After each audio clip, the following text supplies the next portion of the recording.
لا شريك له تعظيما لشأنه وأشهد أن محمدا عبده ورسوله الداعي إلى رضوانه صلى الله عليه وعلى آله وصحبه عباد الله أوصيكم وإياي بنفسي بتقوى الله عز وجل حيث أمرنا في كتابه الكريم يا أيها الذين آمنوا اتقوا الله حق تقاته ولا تموتن إلا وأنتم مسلمون الله أكبر الله أكبر ولله الحمد.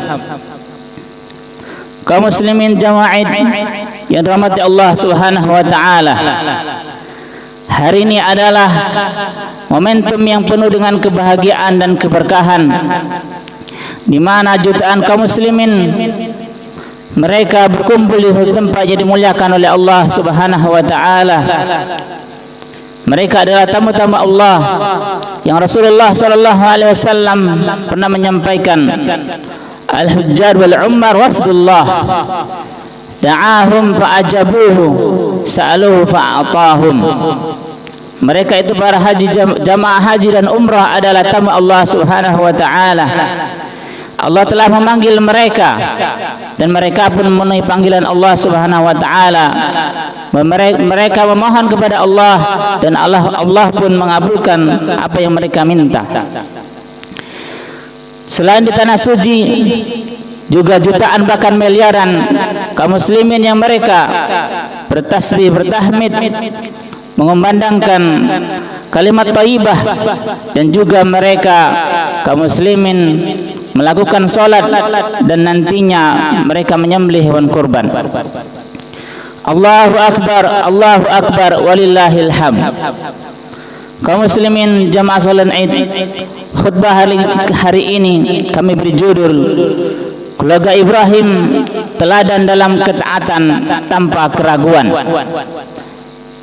Kisah keluarga Ibrahim yang dimana peristiwa haji berkaitan erat dengan perjalanan kehidupan yang mereka lalui. Melihat hal ini, kita melihat bagaimana Nabi Ibrahim alaihissalam di awal ditunjuk oleh Allah sebagai Nabi dan Rasul. Beliau berdakwah kepada satu kaum yang dimana mereka tidak tunduk kepada Allah Subhanahu wa taala. Akan tetapi Nabi Ibrahim tak letih dan tak putus untuk terus berdakwah, yang dimana ancamannya adalah pada suatu hari Nabi Ibrahim diancam, kemudian dia ingin dimasukkan ke dalam api, yang dimana yang memerintah Nabi Ibrahim adalah Allah Subhanahu wa taala, sang pemilik segala sesuatu.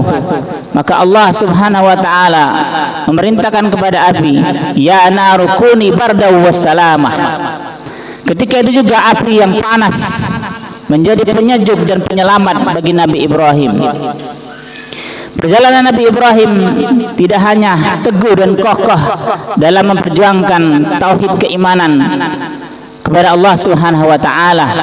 Setelah melalui itu, Nabi Ibrahim diuji dengan istrinya pada satu rezim yang dimana rezimnya acap kali mengambil istri-istri orang.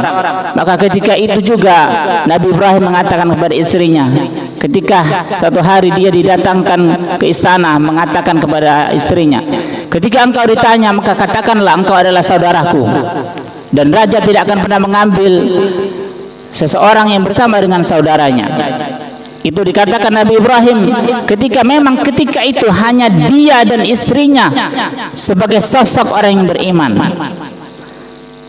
Berjalan waktu kemudian, Nabi Ibrahim tidak hanya diuji di dalam dakwah, beliau menanti siapa yang akan meneruskan dakwah perjuangan menegakkan kebenaran ini.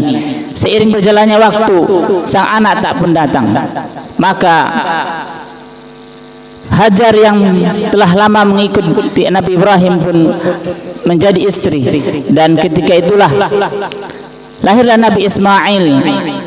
Dan ternyata Allah menguji Nabi Ibrahim tidak hanya sampai di sana. Ketika Ismail lahir, Allah memerintahkan kepada Nabi Ibrahim untuk menempatkan di satu tempat yang tidak ada penghuninya, yaitu di Mekah.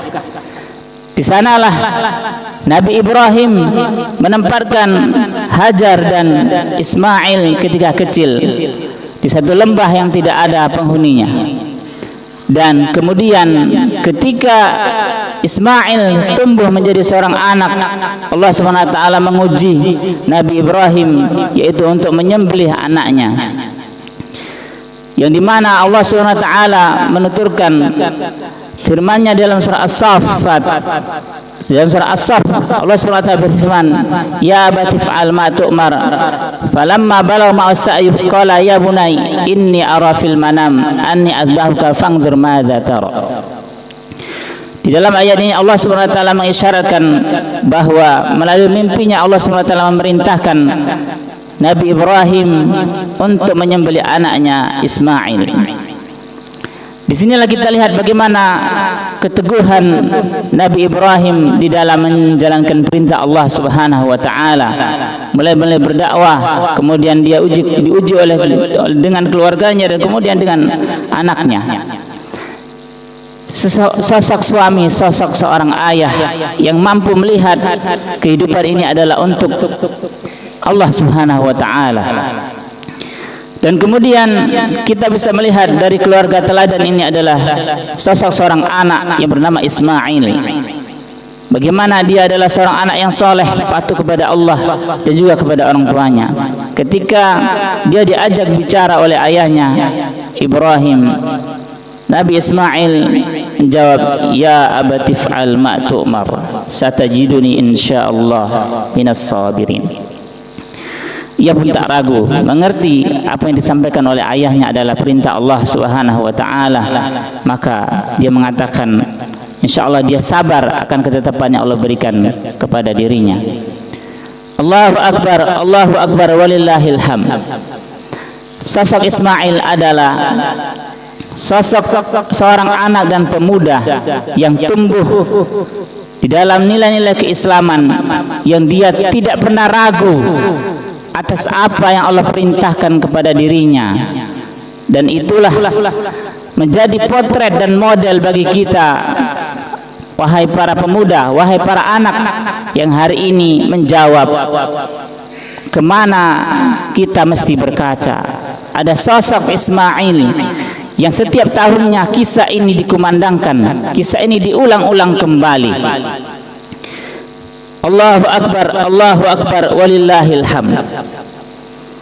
Ternyata Allah SWT menguji dengan untuk memerintahkan menyembelih Ismail, yang kemudian Allah Subhanahu wa taala menggantinya dengan menyembelih seekor sembelihan.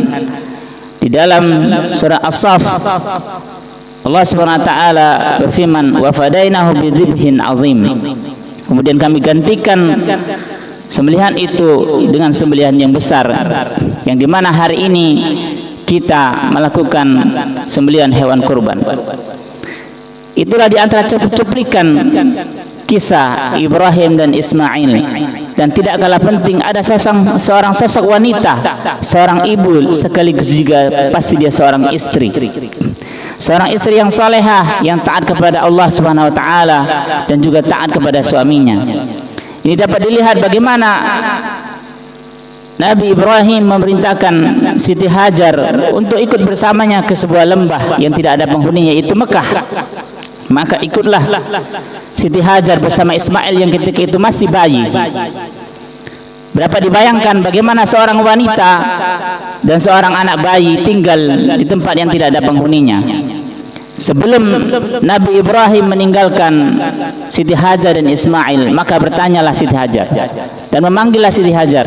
Akan tetapi Ibrahim sedikit pun tidak menoleh, sampai sebuah kalimat yang mengagetkan dan menghentakkan Nabi Ibrahim. Allahu amarka bihadza.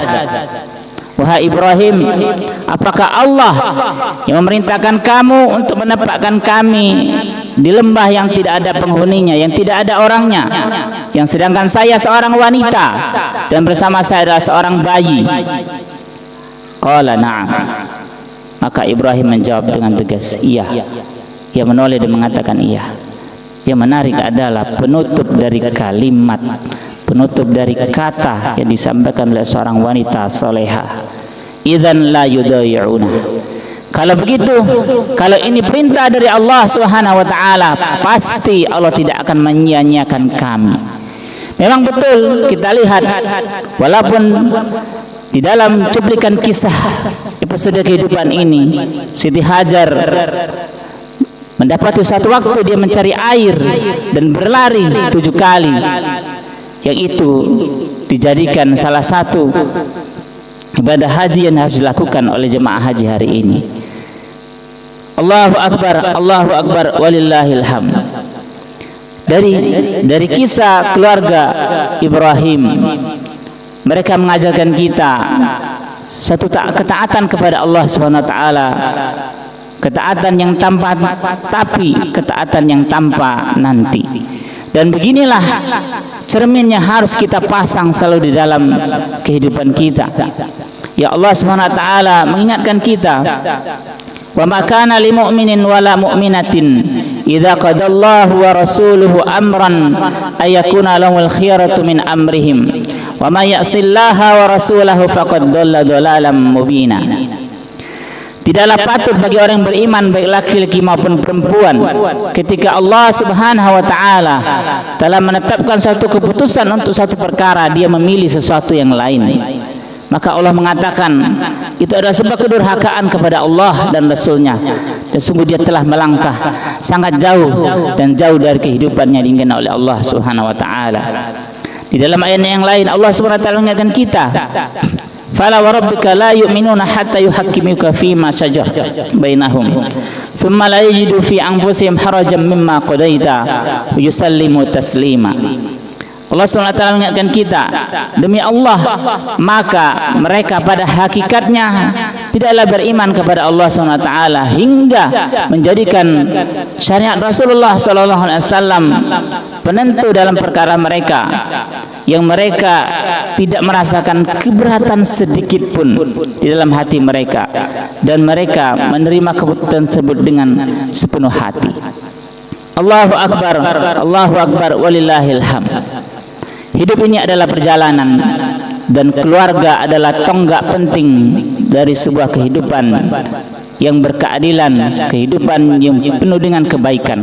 Maka kita, wahai para bapak, wahai para ibu, dan wahai anak-anak sekalian, maka mulai dari bapak, lihat, pastikan nahkodah keluarga ini sesuai dengan di jalan yang Allah telah tetapkan. Begitu juga seorang ibu, seorang istri dalam mendukung apa yang telah dilakukan oleh suaminya selama dalam ketaatan kepada Allah Subhanahu wa taala. Dan begitu juga seorang anak adalah tunduk dan patuh ketika diperintah oleh orang tua, apalagi itu adalah perkara-perkara yang memang diperintahkan oleh Allah dan Rasulnya, ataulah perkara-perkara yang memang menjadikan kalian menjadi lebih baik di dalam kehidupan yang berikutnya. Dan ketika itulah kita mudah-mudahan termasuk orang-orang yang difirman oleh Allah Subhanahu wa taala, qul inna salati wa nusuki wa mahyaya wa mamati. Ketika itulah salat kita, ibadah kita, hidup kita, dan mati kita hanya untuk Allah Subhanahu wa taala. Dan marilah kita berdoa kepada Allah Subhanahu wa taala, mudah-mudahan dengan bertambahnya usia, dengan bertambahnya apa yang Allah berikan kepada kita, menjadikan kita semakin mengerti siapa kita, hendak kemana kita, dan mesti apa yang kita lakukan.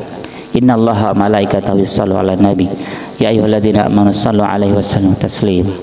Allahumma shalli 'ala Muhammad wa 'ala ali Muhammad kama shallaita 'ala Ibrahim wa 'ala ali Ibrahim innaka Hamidum Majid. Allahumma barik 'ala Muhammad wa 'ala Muhammad kama barakta 'ala Ibrahim wa 'ala ali Ibrahim innaka Hamidum Majid. Allahumma ighfir lil muslimin wal muslimat wal mu'minin wal mu'minat al-ahya minhum wal amwat innaka sami'un qaribun mujibud da'wat. Rabbana la tuzigh qulubana ba'da idh hadaitana wa hab lana min ladunka rahmah innaka antal wahhab. Rabbana atina fid dunya hasanah wa fil akhirati hasanah wa qina azabannar. Walhamdulillahi rabbil alamin.